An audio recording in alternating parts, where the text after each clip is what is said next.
2024 November 5-ാം തീയതി JAB advance എക്സാമിനേഷൻ്റെ governing body ആയിട്ടുള്ള joint admission board JABയുടെ ഭാഗത്തു നിന്നും ഒരു പ്രസ് റിലീസ്, ഒരു നോട്ടിഫിക്കേഷൻ വന്നിട്ടുണ്ടായിരുന്നു. അഡ്വാൻസ് 2025 എക്സാമിനേഷൻ്റെ എലിജിബിലിറ്റി ക്രൈറ്റീരിയ ആ പ്രസ് റിലീസിൽ വളരെ ഡീറ്റെയിൽഡ് ആയിട്ട് കൊടുത്തിട്ടുണ്ടായിരുന്നു. മുൻ വർഷങ്ങളിൽ അഡ്വാൻസ് എക്സാമിനേഷന് ഒരു കുട്ടിക്ക് 2 അറ്റംപ്റ്റ് ആണ് കിട്ടാറ്. +2 കംപ്ലീറ്റ് ചെയ്യുന്ന വർഷം ഒരു അറ്റംപ്റ്റും തുടർന്ന് റിപ്പീറ്റ് ചെയ്യുന്ന വർഷം ഒരു അറ്റംപ്റ്റും കൂടിയാണ് സാധാരണ ഉണ്ടാവാറ്. എന്നാൽ നവംബർ 5-ാം തീയതി വന്ന നോട്ടിഫിക്കേഷൻ അതിൽ നിന്ന് വിഭിന്നമായിട്ട് നമ്പർ ഓഫ് അറ്റംപ്റ്റ്സ് 3 ആയിട്ട് ഉയർത്തിയിട്ടുണ്ടായിരുന്നു. അതിനുശേഷം വളരെ അൺഎക്സ്പെക്റ്റഡായി, വളരെ ഷോക്കിംഗ് ആയി 13 ദിവസങ്ങൾക്ക് ശേഷം നവംബർ 18-ാം തീയതി വീണ്ടും ഒരു നോട്ടിഫിക്കേഷൻ വരികയാണ്. ആ അറ്റംപ്റ്റ്സ് 3-ൽ നിന്നും 2 കുറച്ചു എന്നുള്ളത്. അഡ്വാൻസ് എക്സാമിനേഷൻ്റെ ചരിത്രത്തിൽ വളരെ ഡിസ്ഗ്രേസ്ഫുൾ ആയിട്ടുള്ള, വളരെ ഡിസപ്പോയിൻറ്റിംഗ് ആയിട്ടുള്ള ഒരു സീക്വൻസ് ഓഫ് ഇവൻറ്റ്സ് ആണ് ഇപ്പോൾ നമ്മൾ കാണുന്നത്. അഡ്വാൻസ് എക്സാമിനേഷൻ്റെ നമ്പർ ഓഫ് അറ്റംപ്റ്റ്സ് 2 നിജപ്പെടുത്തണോ അതോ 3 കൂട്ടണോ എന്നുള്ളതല്ല നിലവിലെ വിഷയം. ഒരു എക്സാമിനേഷൻ എഴുതാനുള്ള എലിജിബിലിറ്റി കുട്ടികൾക്കുണ്ട് എന്നൊരു പ്രതീക്ഷ അവർക്ക് കൊടുത്തതിന് ശേഷം 2 ആഴ്ചകൾക്കപ്പുറം ആ എക്സാം എഴുതാനുള്ള അനുമതി അവർക്കില്ല എന്ന് പറയുന്നതിലുള്ള നീതികേടാണ് നിലവിലുള്ള വിഷയം.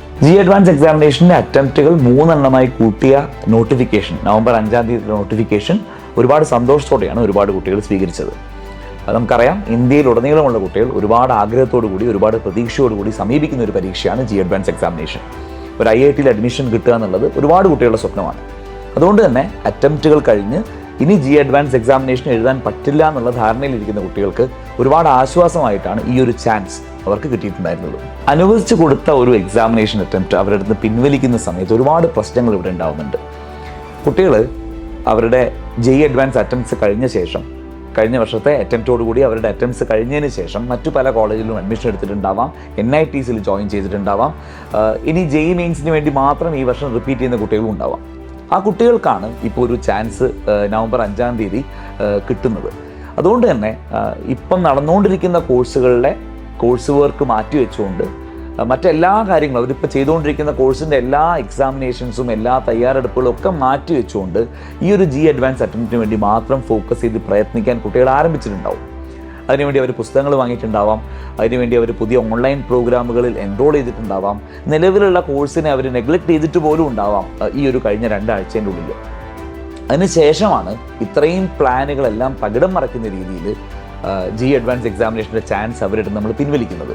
അത് വളരെയധികം ക്രൂവലായിട്ടുള്ളൊരു നടപടിയാണ്. ഇതിൽ ഏറ്റവും പ്രധാനപ്പെട്ട ഒരു കാര്യം, നവംബർ 5-ാം തീയതി ഒരു എക്സ്ട്രാ ചാൻസ് അനുവദിച്ചു കൊടുത്തുകൊണ്ടുള്ള നോട്ടിഫിക്കേഷൻ വരുന്ന സമയത്തുള്ള ചർച്ചകളിൽ ശ്രദ്ധയിൽപ്പെടാത്ത, പരിഗണനയിൽ വരാത്ത എന്ത് ന്യായമായ കാരണം കൊണ്ടാണ് ഈ 2 ആഴ്ചകൾക്കിപ്പുറം ആ ചാൻസ് പിൻവലിക്കുന്നത് എന്നുള്ളത് നമുക്കിപ്പോൾ മനസ്സിലാക്കാൻ സാധിക്കുന്നില്ല. അത് എത്ര ആലോചിച്ചാലും നമുക്ക് പിടികിട്ടിയില്ല.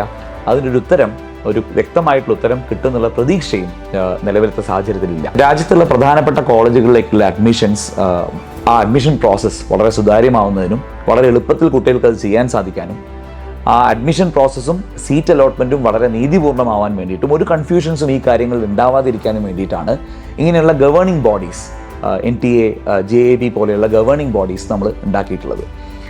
അങ്ങനെയുള്ള ഗവേണിംഗ് ബോഡീസ് ഉണ്ടായിരിക്കെ ഈ പരീക്ഷകളിലും അതിൻ്റെ നടത്തിപ്പിലും അതിൻ്റെ തയ്യാറെടുപ്പിലൊക്കെ ഇത്ര വലിയ കൺഫ്യൂഷനുകൾ ഉണ്ടാവുന്നു എന്നുള്ളത് ഈ ഓർഗനൈസേഷൻസിൻ്റെ, ഈ ബോഡീസിൻ്റെ പർപ്പസിനെ തന്നെ ഫെയിൽ ചെയ്യുന്നൊരു കാര്യമാണ്. അഡ്വാൻസ് എക്സാമിനേഷൻ്റെ ഒഫീഷ്യൽ വെബ്സൈറ്റിൽ വന്ന നോട്ടിഫിക്കേഷനെ ട്രസ്റ്റ് ചെയ്തുകൊണ്ട് ഈ ഒരു അറ്റംപ്റ്റ് മുന്നിൽ കണ്ട് തയ്യാറെടുപ്പ് ആരംഭിച്ച ഒരു കൂട്ടം കുട്ടികൾക്കെങ്കിലും ഇപ്പം വന്നിട്ടുള്ള ഈ ഒരു കൺഫ്യൂഷൻ, ഈ വന്നിട്ടുള്ള ആ ചാൻസ് വിത്ഡ്രോ ചെയ്തുകൊണ്ടുള്ള ആ ഒരു നോട്ടിഫിക്കേഷൻ ഉണ്ടാക്കിയിട്ടുള്ളത് ഒരു ഇറിപ്പയറബിൾ ഡാമേജ് തന്നെയാണെന്നുള്ളത് നമ്മൾ സമ്മതിച്ചേ മതിയാവുള്ളൂ. ഈ ഒരു നോട്ടിഫിക്കേഷൻ കണ്ടുകൊണ്ട് തയ്യാറെടുപ്പ് ആരംഭിച്ച കുട്ടികളോട് ഒരു ഫെയർനെസ് റിസ്റ്റോർ ചെയ്യുന്നതിൻ്റെ ഭാഗമായിട്ട് ഈ വർഷം അവർക്ക് ഓഫർ ചെയ്ത ഒരു അറ്റംപ്റ്റ് അവരുടെ അടുത്ത് പിൻവലിക്കാതിരിക്കുക എന്നുള്ളതാണ് ഇതിൽ ഏറ്റവും ബേസിക് ആയിട്ടുള്ള രീതി.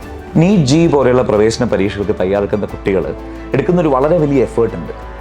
ഒരുപാട് സ്ട്രഗിൾസ് ഫേസ് ചെയ്താണ്, ഒരുപാട് ചലഞ്ചുകൾ ഫേസ് ചെയ്താണ്, ഒരുപാട് സാക്രിഫൈസുകളുടെ ഭാഗമായിട്ടാണ് ആ കുട്ടികൾ ആ പരീക്ഷയ്ക്ക് തയ്യാറെടുക്കുന്നതും ആ പരീക്ഷയിൽ നന്നായി പെർഫോം ചെയ്യുന്നതും. അവരുടെ കഠിനാധ്വാനത്തിനെയും അവരുടെ എഫേർട്ടിനെയും റെസ്പെക്റ്റ് ചെയ്യാത്ത, പരിഗണിക്കാത്ത രീതിയിലാവരുത് ഈ സംവിധാനങ്ങളുടെ പ്രവർത്തനവും ഈ പരീക്ഷകളുടെ നടത്തിപ്പും.